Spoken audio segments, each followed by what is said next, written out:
السلام عليكم ورحمة الله تعالى وبركاته. مرحبا بكم معايا في قناة وصفات حياة. كنتمنى يكون بخير وعلى خير وصحة جيدة إن شاء الله يا ربي، وتلاقاكم فيديو ديالي في أحسن الأحوال.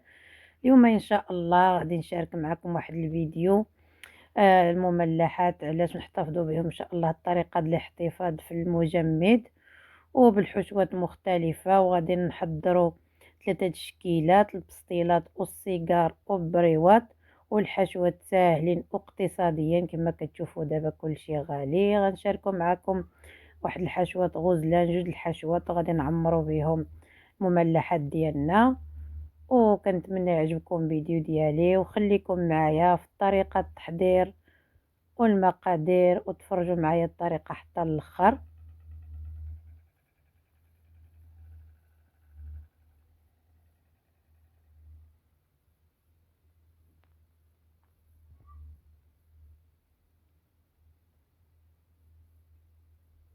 كيف قلت لكم عندنا 2 الحشوات مختلفين، وغادي نعمروا بهم كميه اللي غنقدروا نحتفظوا بها في الثلاجه. نوري لكم الطريقه ديال الاحتفاظ،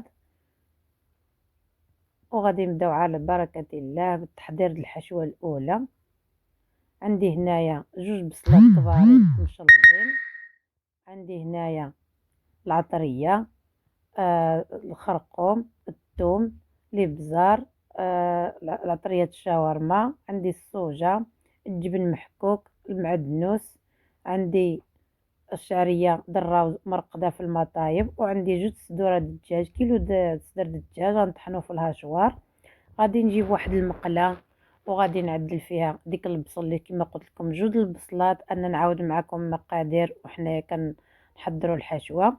نعملهم فوق البوطه في الزيت المائده نشحرهم. وعندي مغروفه الثوم، مغروفه الخرقوم، مغروفه الابزار، مغروفه العطريه الشاورما، الزعفران شعره، الملح حسب الذوق، شويه ديال المعدنوس مقرد شويه، معلقه الصوجه. وغادي نحركوا مع بعضياتهم مقادير حتى يدخلوا مع بعضياتهم. وبالنسبه للصدر الدجاج انا قطعته في الهاشوار، باش يجي صغير، واللي ما بغاش اللي ما عندوش الهاشوار يقطعوا طريفات صغار. وغادي نضيف 3 المكعبات ديال الفرomاج. وتقدروا البنات اللي عنده الجبن كريمي كيجي مزيون وكيعطي واحد المذاق غزال لهاد الحشوه، وحتى عليك غزاله. انا ما متوفرش عندي، اكتفيت بهاد المثلث. غندوبو في واحد الجهه المقله كيف كتشوفوا عندي في الحشوه، وغادي نخلطوا فيها باش كيجمع لنا الحشوه ديالنا وكيعطيها واحد المذاق رائع الصراحه د الله. وهاد الشعريه دراوز رطبتها في الماء وشويه د المليحه وقطرتها وطحنتها حتى هي في الهشوار باش كتجي صغيره بحال هادشي كيف كتشوفوا معايا. ومن بعد غادي نضيف لها اي جبن عندكم متوفر محكوك، باش هو اللي كيجمع لنا ديك الحشوه، كيجمع لنا وكتجي مزيونه وتماسكه صافي. وغادي نحرك فيها ديك المقادير. ونسيت ما ذكرتش معكم البنات، ضروري واحد مغروفه د الحامض، العصير د الحامض، باش كيعطي لنا، باش كيخرج لنا ديك المذاق وكيعطي لها اللون مزيون صافي. وغادي نفرغها في واحد الاناء ونخليها تبرد على جنب باش نجوزو الحشوه الثانيه ان شاء الله غادي نحضروها. وانا غنخلي لكم المقادير بالتفصيل في اسفل الفيديو. بالنسبه للحشوه الثانيه اللي غنحضروا بها البسيطلات، عندي هنا صدر الدجاج مقطع طريفات صغار او طحنوه في الهشوار. عندي هنايا 4 البصلات كبارين مقطعين طريفات صغار او جوزهم في الهشوار اللي بغيتو، الربيع معدنوس مقطع صغير، مغروفه صغيره د الابزار، مغروفه د القرفه والخرقوم، وعندي الزعفران شعره. واللي ما متوفرش عنده نسيت ما قلت لكم، والملح حسب الذوق. اللي ما عندوش الزعفران شعره يقدر يعدل الذويمه الزعفران كتعطي نفس المذاق. وكنجيبوا المقيله نعملوا فيها الزيت المائده، ثمن مغروفه الزيت الزيتون اولا الزبده حتى هي كتجي مزيونه كتشحروها بها البصله صافي. وكنفرغ ديك البصله اللي قطعناها طريفات صغار، كنقلي وحده تنقلها مزيان، كنضيف عليها صدر الدجاج، الربيع، المقادير كاملين اللي ذكرنا من قبل، والزعفران شعره والملح حسب الذوق. والبنات نسيت ما ذكرتي معكم هنايا كنضيفوا معها واحد المعلقه ديال السمن البلدي كيجي مزيون صافي. ملي كتشحر الحشوه ديالنا كنضيف لها 2 المغروفات ديال العسل. انا نربط عليه في الكاميرا وما بانش مزيان، وكنخلطوهم معاها. واللي ما متوفرش على العسل عمل جوج مغرفات السكر سنيده. صافي انا حضرت الحشوات ديالنا بجوج. دابا غادي نبداو في التشكيل. غنجيب الورقه البستيله كيف كتشوفوا معايا، غنبدا بالبريوات وغادي نقطعها فيها قد بعضياتهم. نعمل 4 الصبيبعات باش كيجوني البريوات كبارين، وكتبقى الورقه تقطع على حسب الذوق. كاين اللي كيبغى البريوات صغارين، كاين اللي كيبغى صغار كبارين عفوا. صافي وغادي نقطع الورقه كيف كتشوفوا معايا في الفيديو. الباقي د الورقه غادي نحتفظوا به في بلاستيكه باش ما كينشفش. وغادي نفك الورقه اللي غنخدم بها. بالنسبه للزيت اللي كندهن بها، كنعمل فيها اما شويه الصوجه اولا شويه التحمير. انا كيعجبني عند المملحات بحال هيدا اللي كيكونوا مالحين ماشي حلوين، وكنطوي بهم البريوات. وتقدروا تعملوا شويه الدقيق مع الماء باش كتجمعوا البريوات. مش ديك الطرف د البريوات انا ما كيف كتشوفوا معايا ما عدلتهاش، حيتاش البريوات الورقه انا عندي ضربوا البنات من الاحسن. الورقه ضربوا ما شاء الله، خرجت الورقه غزاله كتلصق غير بوحدها ومزيته، ما محتاجه لا دقيق لا والو. واللي عنده الورقه ناشفه يعمل لها الدقيق ويجمعها مع الطرف.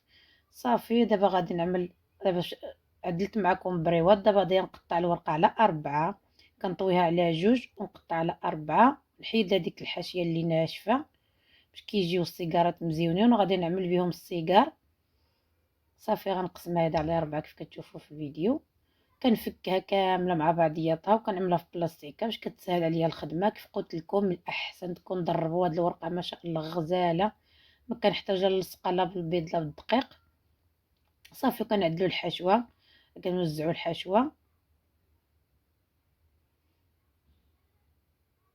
كيف كتشوفوني. انا كنفضل نطلق بزاف د الورقات مع بعضياتهم وكنعمر وكيجيني ساهل دغيا. كنكمل هذه العمليه سريعه، كنعدل الحشوات مع بعضياتهم وكنبقى كنلف بهذه الطريقه على شكل سيجار كيجيو فحال هيدا.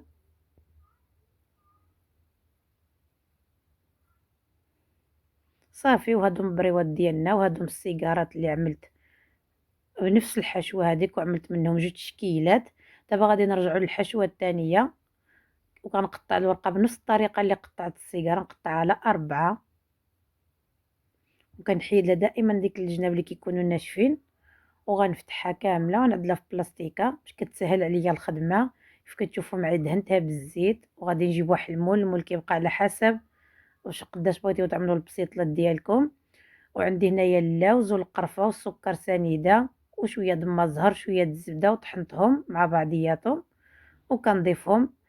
ومن بعد كنعمل بحال اللي كتشوفوا معايا وكنقلب ديك البسطيله باش كتجي لنا ديك القرفه هي في الوجه فاش كنقلبها. وكنطوي البسيطله وديك الزائد اللي كيبقى لي الورقه كنحيدو. كيف قلت لكم انا عندي الورقه مزيونه كتلصق غير بوحدها، ما ضيفت لها حتى شي اضافه.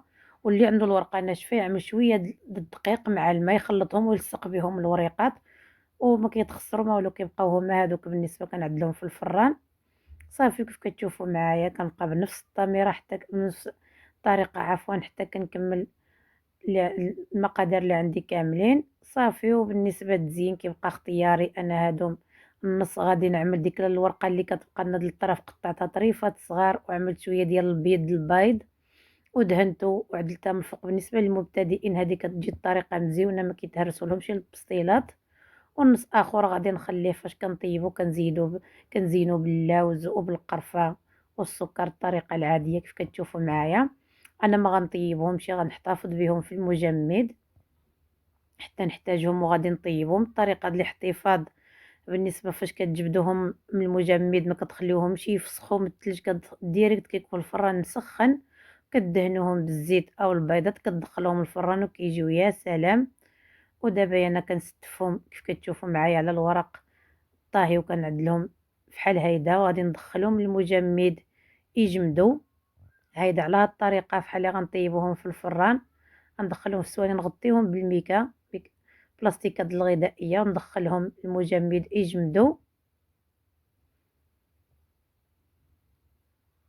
واللي بغى يطيبهم بالنسبه للاحتفاظ يعني كنحط اللي بغى البسيطلات يدخلهم المجمد وعفوا الفران ينشفوا عاد يدخلهم كيحافظوا على الطراوه ديالهم. بالنسبه فحتى هاد الطريقه مزيونه يعني كتدخلهم مجمد بحال اللي غطيبهم في الفران. هيدا مفرقين مع بعضياتهم في اللاطه ومغطيين.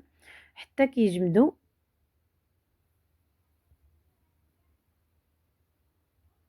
صافي ملي كيجبدوا عفوا ملي كيجنعلهم في المجمد وكيجمدوا كيرجعوا يابسين كيف كتشوفوا معايا في الفيديو هيدا، يعني فاش ما احتفظتيو بيهم ما كيتخسروا، كيبقاو على نفس القوام ديالهم. انا هذه هي الطريقه اللي كتعجبني نحتفظ بها. دابا فاش جمدوا كنجمعوه في بلاستيكه عادي، ما كيلصقوا لا في بعضياتهم لا حتى حاجه.